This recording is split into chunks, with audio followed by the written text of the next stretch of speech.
marka ugu horeyso waxaan rabaa inaan idinla qaybsado dad fara badan ay soo waceen maalmahan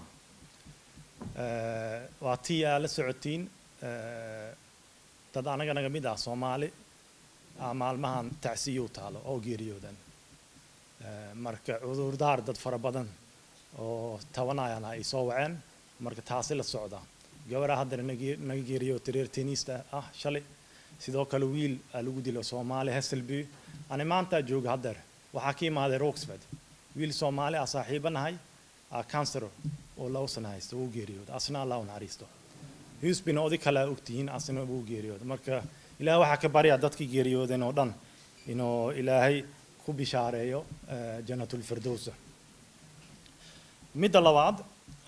وحان روا إنان سي شرف مدن إنا إذن كم هاد عليه إنا ماشان إسكو وضي معدن إن كستوا أوجا قفول بوقتي سوا خالي reerkiina ka soo tagteen caruurtiina shaqaalaha yaa wadadina leeyihiin ka soo tagaan marka aad iyo aad u maasantihiin waqtigiina khaaliga ina ku go'aansataan intiina igu maadin marka taasi mahad celin aarawa ina idinka jeediyo waa maasantihiin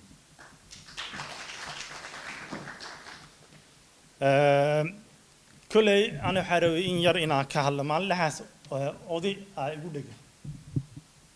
وقرنيسين مركان مشرح ليه دad fara badan laga yaabaa oo hore ku aqaanin inay kugu dhigaan markaniin oday ah ay ugu dhig wuxuu yiri Ilyas waxaan ka jeclaan lahay xoogaa in yar hadeer waa ku fahmi qofka tahay siyaasadina ku jirtid waxyaalo fara badan la sheegayo laakiin background-kaaga inaan la wadaagtid aad jeclaan lahay uu yiri marka xoogaa qoyska ka dhalatay iyo sida ku barbaartay waxyaalahaas oo kale oo idhahay inaa ila wadaagtid aad jeclaan lahay bulshadana u sheegtid markii idankii oo iga raali ah xoogaa in yar rabaa inaa sida ku soo barbaaray inaa ka hadlo ani waxa ku dhashtay xaafadan Husby la yiraahdo markii reer Husby ah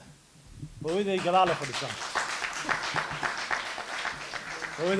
fadhisaa Runa Amin Usman khayr Allah siiyo dadka maamooyinka badan way yaqaanaan waalidkay waxay imaadeen wadankan 1989kii aabana wuxuu dhigan jiray jaamacad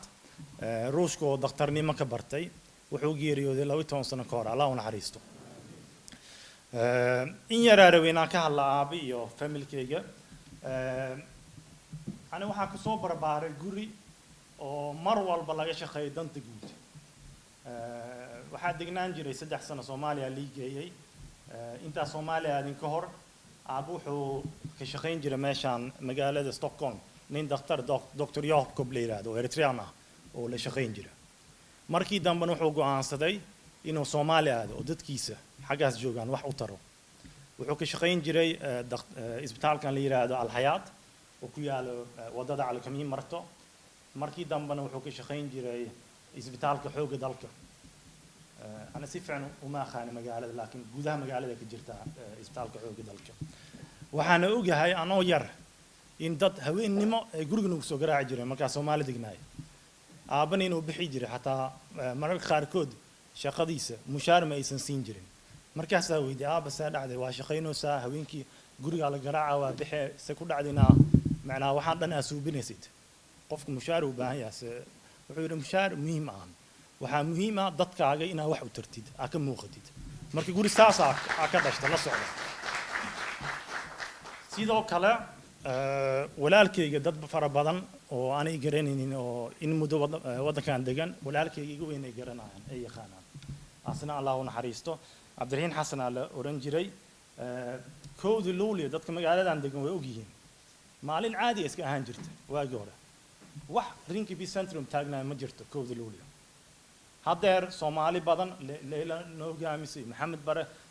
khayr Allah si way isku ururiyeen organiseerada laga dhigay koodi luuliyo waxay noqday maalin muhiim ah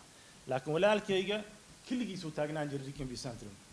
2009 2010 2012 calanku wadan jiray Soomaaliga wuxuu haysan jiray hog taller hatta microphone noocan ma haysan budget laan oo meesha ku taagnaa gramophone hog taller mar waxa xasuustaa aniga gaariga wadan jiray aslaysan ma haysanin wuu ii yeero mar walba koodi luuliyo ana waxa dadka sports ku jira ahay markoodi luuliyo way soo wici jireen maxaa maanta jira كود الأولى يري يعاوي هنا يودي داروا ميكروفون يو هذه هكتولا وحياة فربضن عالم الصومالي وحياة فربضن أوروينا جاري جلي أقوده مروح حسوستا وحو كان حافظان إنت سنترم كا ديكي بسنترم حسن هذا سمطر وحاليا وعدت الخاركود إنت فريان إني جوجا مانيتاس حسن هذا سمطر ماشي كامل أو هسه dad Soomaali badan meesha isku maaday marka la waxa xasuustaa nin oo dawladda siyaad badan wasiirka aan jiray oo weyn inuu nool yahay mooga hadal magaciisna ma garanayo meesha oo keenay wadan kale oo ka keenay wuu imaaday wuxuu ka hadlay Soomaalinimada iyo wixii anaga dan u ah iyo dalkeena hooy sidaa u dhisaneen qof walba waxa saaran macnaha bas maxaa la yiraahdaa mas'uul saaran oo ah dalka degan yihiin iyo dalka ka imaadaan inay wax u taraan igara la hada Soomaaliga hoogaa hooyaa u dhaay maalinlahaas inta doorashada ku jirno af Soomaaliga uu si fiicnaan doona marka igara la hada marka guri saasa ka dhashtay marawi macna intaas waxa isleeyahay way ku filan tahay inaan ka hadlo background-kayga shaqaan hadii la yiraahdo waxaan ka shaqeyn jiray urur la yiraahdo Hyresgästföreningen waa ururka kiriistayaasha ina garanaysiina jeclahay 5 sano meeshaas ka shaqeeyay markii dambe waxa ka shaqeeyay ururka duqooshinka la yiraahdo PRO aan Quraan Nasrix Organisation 1 sano ka shaqeeyay maanta hadda waxa ka shaqeeyaa urur la yiraahdo OBF waa macna wacyigelin iyo bulshada in aqoontooda la kordhiyo ka shaqeeyaan marka ururkaas aan ka shaqeeyaa ku dhawaad 1 sano ku jira xisbi ana ku jiro idealt waay معناها utanför arbetet وقت geliyaan waxna kama helo oo dhaqaale ahaan waxaan ku jiray xisbigan waagi oo Cabdiraxiin walaalkay Allah u naxariisto oo active ahay 2010 ka soo galay 16 sano xisbigan meedlamka ahay waxaan go'aansaday inaan xisbiga toos u galo 6 sano ugu dambeysay waxaan noqday waxaan kamid ahay guddigiisa sare waati stewardsan sidoo kale 3 sano ugu dambeysay waxaan kamid ahay 7 qofood oo xisbiga dhan maamulo wadanka dhan ka maamulo waa aniga gabadhana hogaamisa Nuushi Dadgostar iyo 5 qofood kale marka guddiga ugu sareyso aan kamid ahay sidoo kale 3 sano ugu dambeysay waxa la xil saaray inaan ahaado qofka oo wakiilka ah xaafadaha Faaruqan leeyahay xaafadaha jaanibku badin marka 3 sano ugu dambeysay xaafado fara badan iyo Göteborg waa aaday Örebro Stockholm xaafado kala duwan dadka la kulmay su'aalooyina weydiiyay maxaa doonaysiin xisbigeena inay suubiyaan noloshadiina sidee loo kordhin karaa oo wax laga qabsan karaa xisbigeena maxaa ka aaminsantiin marka su'aalooyin fara badan weydiiyay taasina waxay ku dhamaatay in raportkan aakhir raportkan waa 20 qodob soo saaray Xaaji Faarax Qaralaasi uu sheegay 20 qodob oo meeshan ku qoran همسيده هنا كارك كرتين بانس بريد ممتاز وهلا قضب حزبية أي قوان سدان إن أي معناها أي أوغلادان كشقيان مركا وحصلنا إنها جزء قلمري ولا تنك قضب لكن وحيالا كميدا هل وحا كميدا أروينا في السوشيال وحا كميدا حافظنا وحا أوجنا هاي شركة اللي هذا فيكتوريا هم إن دتك اللي بعطيسه فيكتوريا هم حاج فارح عنو كذا ماشي ما أنا والبو مظاهرات مركا فيكتوريا هم أنا جو حاجة عن سنة إن صوبا لجنو شرعي أو قفك أو معنا شركة جوري إسكاله هذا يصير في عن لدخ من كريستياشة إن جوري جدًا لا يخاط دقمة داود ولاد هاي إن جوري جدًا كي يبسطوا حقوق يبسطوا سي دات جوري كذا كنوا هلان حسيلونيت معناها شركات في عن أو معموشة إنها هلام سيدو كلا وحن قضاء كلا كميدا وحا كميدا små företagare زكية ماشي فري små företagare داهر على خير وكان ساسن små företagare واجي هو مديراتنا ومديرين جروام خشن مركزات كاس أو små företagare وحن ربنا إن arbetsgivaravgiften och innan jag räknar هوسجينو ما دام حافظ تعبانة كشقيان ضدك أو كيف سدوحنا دخلوه ويريا مركا إن معناه دخلاص مو فرتاجنا يبول شده إن وحكو كورنا ربنا اسمه أربي سيفارافيس ده كيريننا waxa anaga waagi hore aaminsaneenin laakiin hadda waa aaminsanahay sababtoo anaa qoray بوليتيكنا كميت هاي حافظهم أو تعبان كفاروتن وحاج فارح تعبان بدنا بوير هذا حافظها صارفنا إنا كفلهم إن RBC ورايتن لديمو وحيالا كلا أو رابورت كان كميت هنا ناروا إنا إذن لو وداعو وحسبيجا قدوها أساس صارنا روان إنا دور شده كوكلان كميت هاي واحد كميت ده كيرده إنا نجوجينو سند والبوحال وكرديا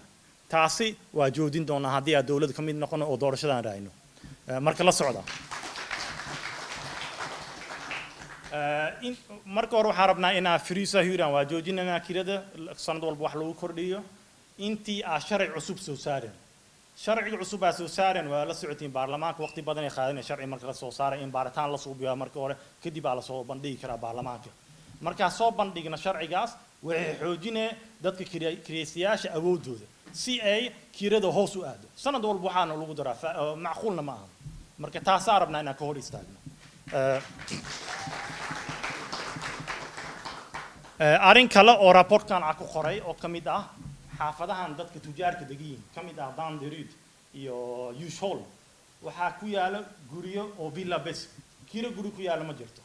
marka sharci arabna inaan soo bandhigno oo xaafadahaas cadaanka degiin oo dadka taajirka ah in lagu qasbo degmooyinkood inay dhisaan guriyo kireysiyaasha lagu tawgal oo qiimooda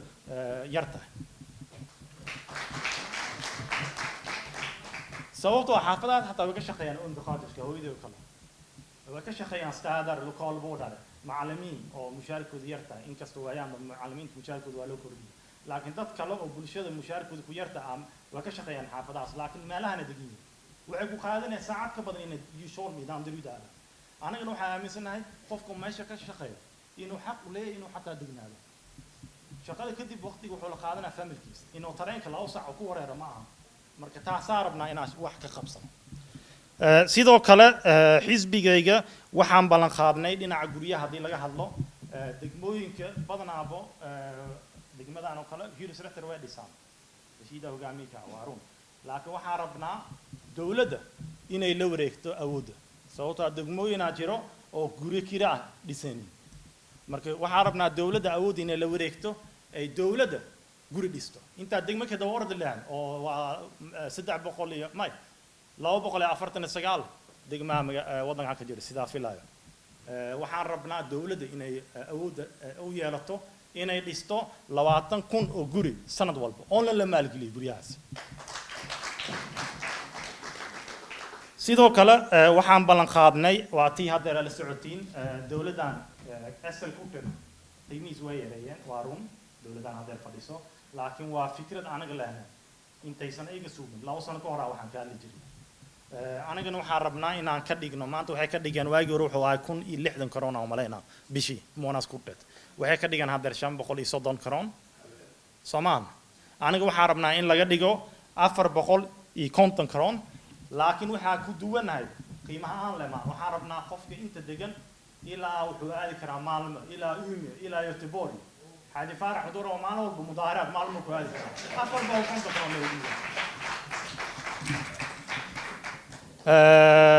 sidoo kale waxaan balan qaadnay waxaan ognahay in oo dad fara badan dalkan ku nool dhaqaalahooda yar tahay run ahaantii 730,000 oo qofood oo dalkan ku nool dhaqaalahooda yar SCBS Statistical Central Bureau uu baaritaanka soo waxay dhahan 730,000 oo qofood faqtiga waay oo wadankan ku nool maalin walba hal korona xisaabiyaan cunto waxay ku iibiyaan meelaha oo raqiiska ee maalin walba raadiyaan ilmaha waxa laga yaabaa dhar cusub inay iibin karaan marka dadkaas arabna inaan wax ku tarno aniga dadkaas aan matalna dadka hantidooda yarta oo aniga runtaantii badankeena ka midnahay marka waxaan balan qaadnay 15,000 oo karoon inaan siino qofka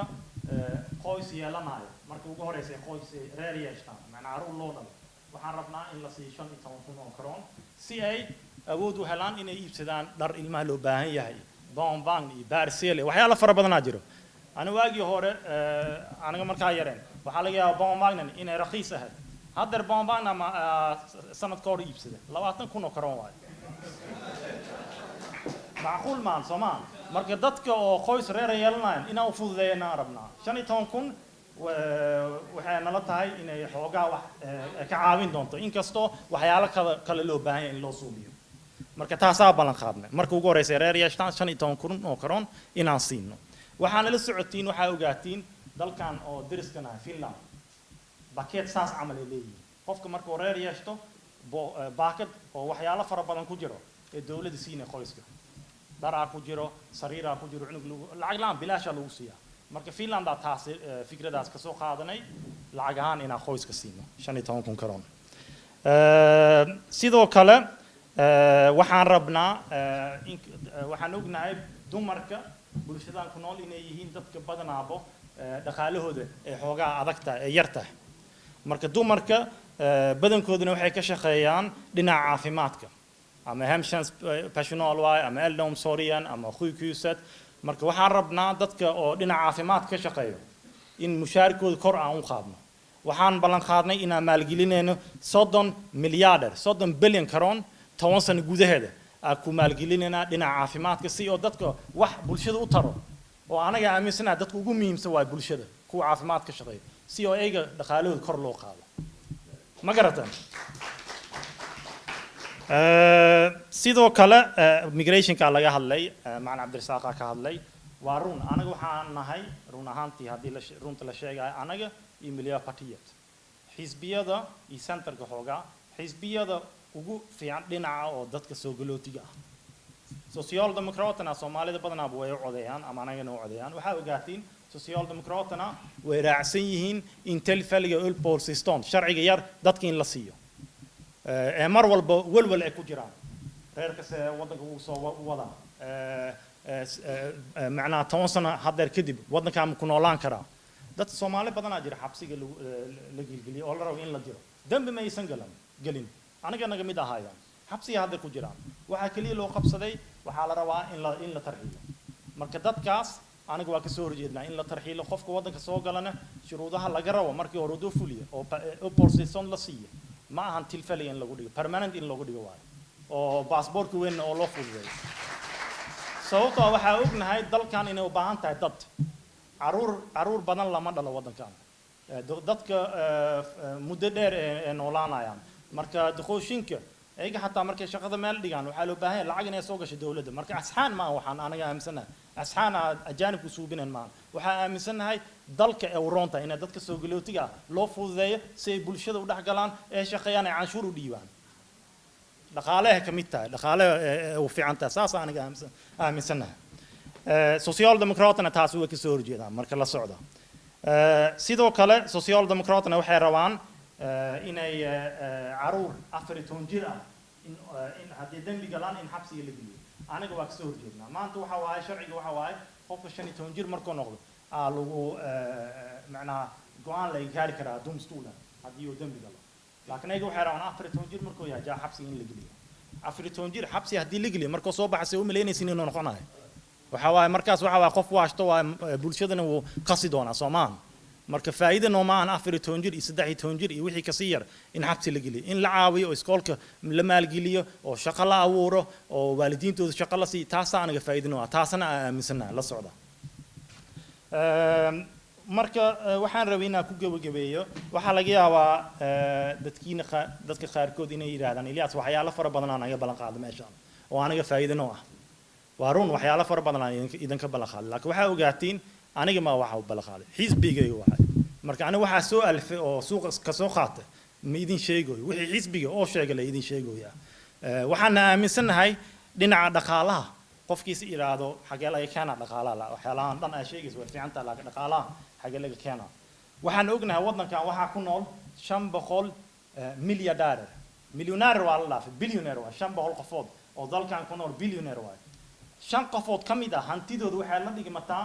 5 milyan Swedish dalkan kala bar inta ku nool 5 qofood hantidooda la dhigmataa anagana waxa aaminsanahay taasi cadaalad darro inay keenayso bulshada uma fiican anagana faa'iido oo ma 5 qofood xoolahooda bangiga leeyno ku jiro marka anaga waxa u dhaarsanahay 500 qofood oo billionaire ka ah in aan cashuurka kor u qaadno aan hantidooda aan ka qaadno oo bulshada wax u tarno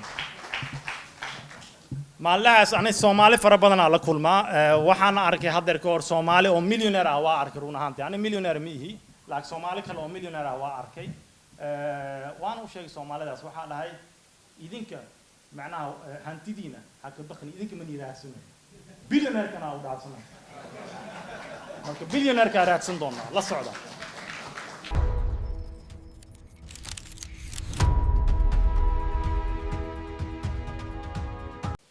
بسم الله الرحمن الرحيم السلام عليكم ورحمة الله وبركاته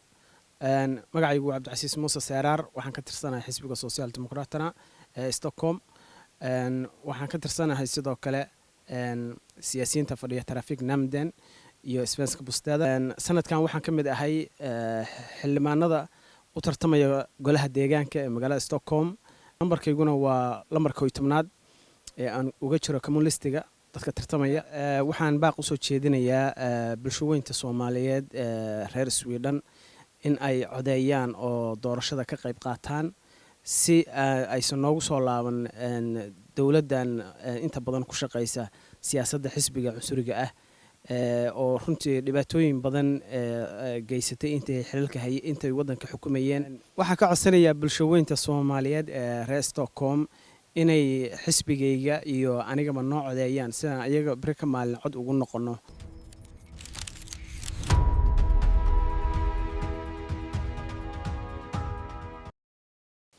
بسم الله الرحمن الرحيم السلام عليكم ورحمة الله وبركاته مقعي عبد العزيز موسى سيرار وحن كتر بسم الله الرحمن الرحيم